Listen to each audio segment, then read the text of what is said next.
This is Germany's most unique high-speed train. Found on the once per day non-stop service from Berlin to Frankfurt. You may think that this looks just like any other of Germany's ICE2 high-speed trains, but something is quite different about this particular one. Join me for an inside look at this secret version of the ICE2. We'll explore the comfy first-class cabin, sample the onboard food, and take in the views as we race across the country at 250 km an hour. All while I share the story behind this little known variant of the ICE2. We begin our journey at Berlin Ostbahnhof, the terminating point for many ICE services bound for the German capital. The station sees many services start or terminate here due to its proximity to the nearby Rummelsburg ICE train maintenance facility. The station is also a lot quieter and smaller than the massive Berlin Hauptbahnhof or main station, so I do like starting trips here. Ostbahnhof actually used to be called Hauptbahnhof, as it used to be one of the city's main stations back during wartime when the city was split in half. Which does kinda explain its rather grand size for its relatively modest passenger numbers. It's also another station with a model railway, which is something I always appreciate. And as we head over for the platform underpass, you can also see the selection of convenience stores and food outlets. My train isn't for another hour, but still, let's go to the platform and check out some of the train traffic here at the station.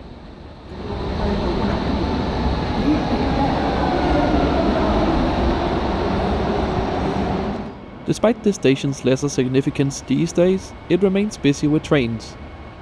There's always a constant flow of S-Bahn trains going in and out of the city, connecting it with the suburbs. But most long-distance train services that travel along the Stadtbahn in Berlin also call here. This ICE1 is just completing its run from Cologne, coming in on the elevated Stadtbahn that runs right through the heart of Berlin. Ostbahnhof features a beautiful station canopy that's currently under restoration. Hiding under it is one of the station's few international train services, this being the PKP Eurocity service bound for the Polish capital Warsaw. But we are of course gonna be catching a domestic ICE service today, bound for Frankfurt. The reason I picked this train was a few days before this trip, I noticed that strangely this service was shown in the DB Navigator app as using an ICE2 train, but with just one first-class carriage. This is unusual because normally ICE2 trains have two first-class carriages, and as these trains pretty much always run in fixed formations, I was very excited to see what that was about. And in the distance, here comes our ICE2.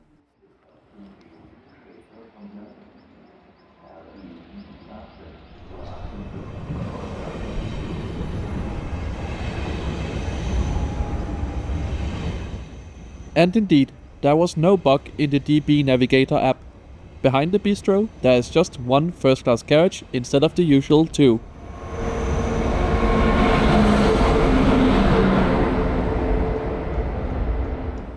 ICE2 trains are already kinda unique, being the only ICE model that's neither got a power car at both ends of the train or distributed traction throughout the train like more modern models like the ICE4. Instead of having a power car at both ends of the train like its similar predecessor ICE1, the ICE2 has what's essentially a cab control car at one end of the train. There's no pantograph or power equipment here, and most of the carriage is just filled with regular second-class seats.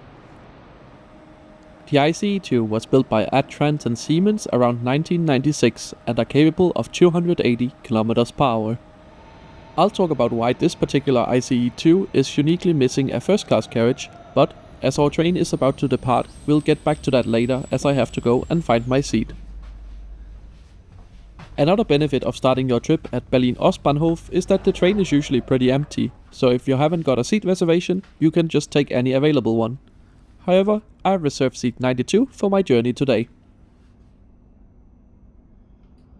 We depart Berlin Ostbahnhof a couple minutes behind schedule at 15:53. We leave the station next to the intercity service bound for Amsterdam before joining the Stadtbahn.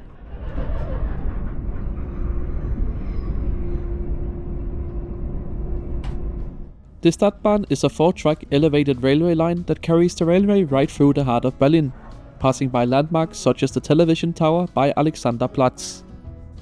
And just a couple of minutes later, we arrive into Berlin's actual main station. It's one of the newest main stations in Europe, opening in 2006, and connects our elevated east-west railway line with a similar line going north-south underground.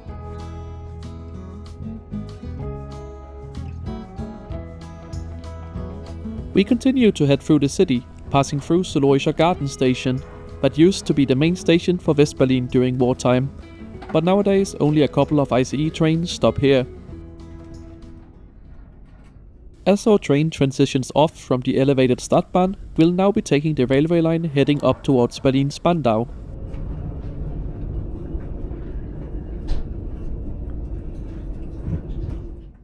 The glass station structure here at Berlin-Spandau is perhaps often overshadowed by the huge glass structure over at Main Station, but Spandau actually got it beat in one aspect.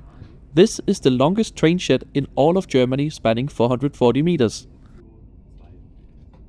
Berlin-Spandau is our last stop in Berlin, and in fact also the last stop before Frankfurt at all, as we are catching the special once-per-day service that runs non-stop between the two cities.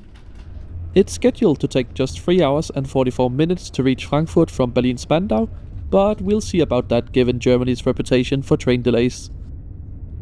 And I guess that segues us nicely into taking a look at what route we'll be following to Frankfurt.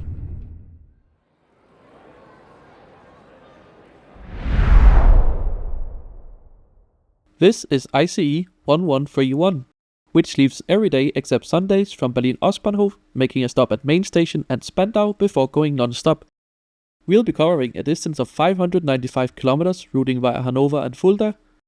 The entire trip is scheduled to take 4 hours and 10 minutes to reach Frankfurt, giving the train an average speed of 143 kilometers per hour.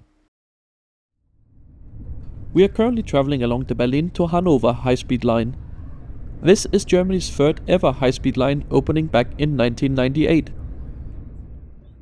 And it's not long after departure from Spandau we reach the line and our train's maximum speed of 250 km per hour. So with us nicely speeding along our way, let's have a look at the seats. These first class seats are generally regarded as some of the slightly worse ones among all the ICE models. But I still quite like them. They feature a nice and sturdy tray table folding out from the back of the seat in front, the usual storage pocket, and a nice footrest. It's also down here you'll find the train's recline button, which angles the back and slides the seat slightly forward. The armrest has a slight bit of leather padding, and I really like the pillows on ICE trains in general, although this one was definitely a bit tired. But the seat overall is nicely padded and features an ergonomic shape, and I think overall they're pretty fine. As we approach Hannover, our train slows down considerably, as this is where the high-speed line ends.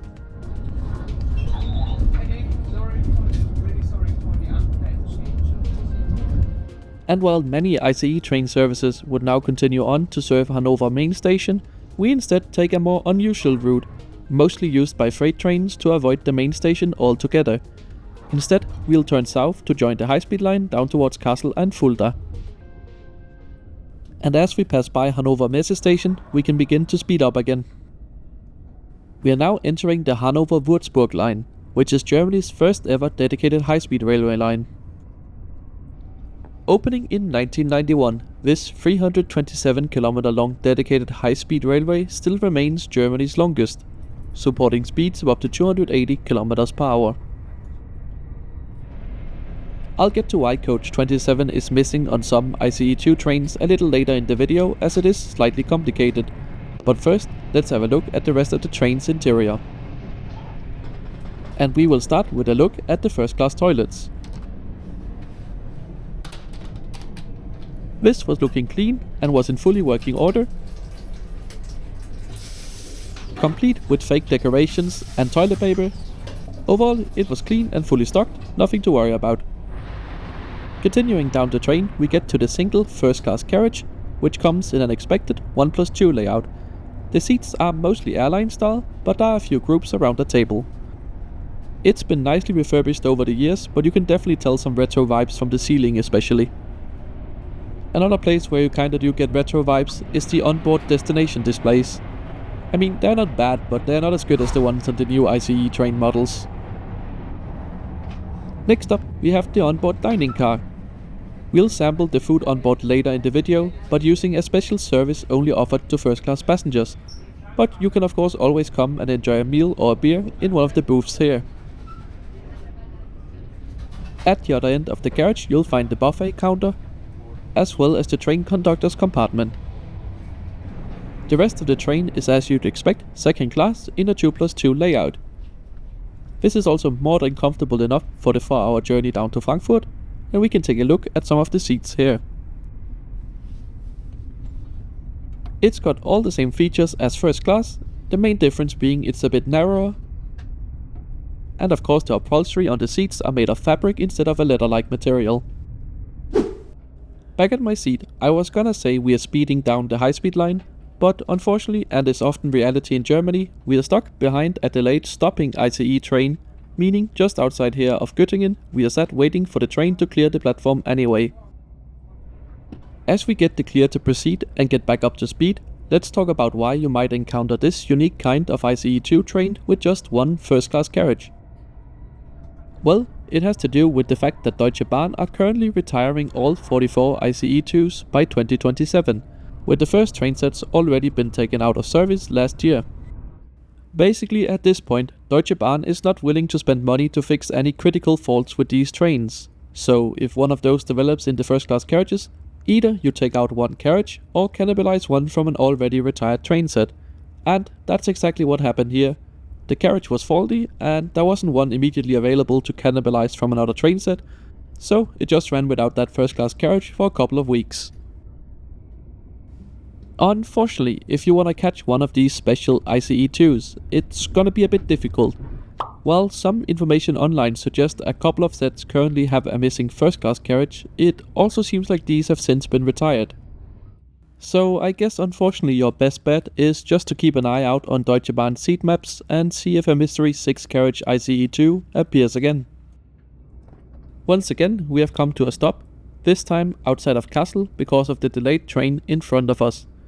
But at least this time we got the company of 2 other trains.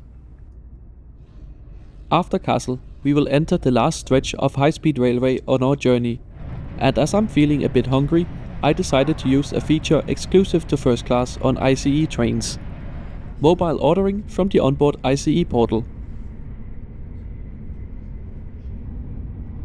You simply just pick what you want from the menu, enter your carriage number and seat, and the crew will bring it to you as quickly as possible.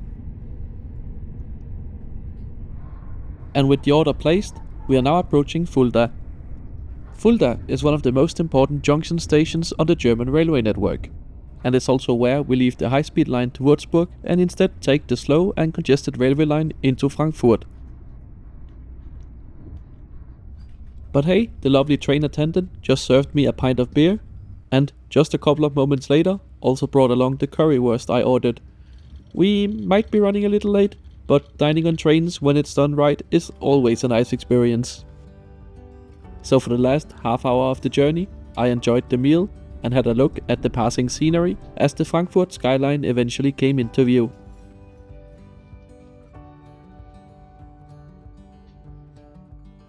So, as we approach Frankfurt main station, it's time to summarize the trip. I was traveling on an Interrail pass for this trip, so I only elected to pay for an optional seat reservation. But regular fares between Berlin and Frankfurt start from 18 euros in second class and 32 euros in first class, but prices can be much higher depending on time of booking and demand. Overall, I thought this was a great journey on the ICE2, which might even turn out to be my last. In my opinion, these are still comfortable trains that ride smoothly, and it was great to be able to document this anomaly in their life where they are a little shorter than usual. We arrive into Frankfurt main station about 10 minutes behind schedule, which seems to be pretty much on time for Deutsche Bahn these days. Wir erreichen Frankfurt am Main Hauptbahnhof, der Aufstieg für Sie in Fahrtrichtung links.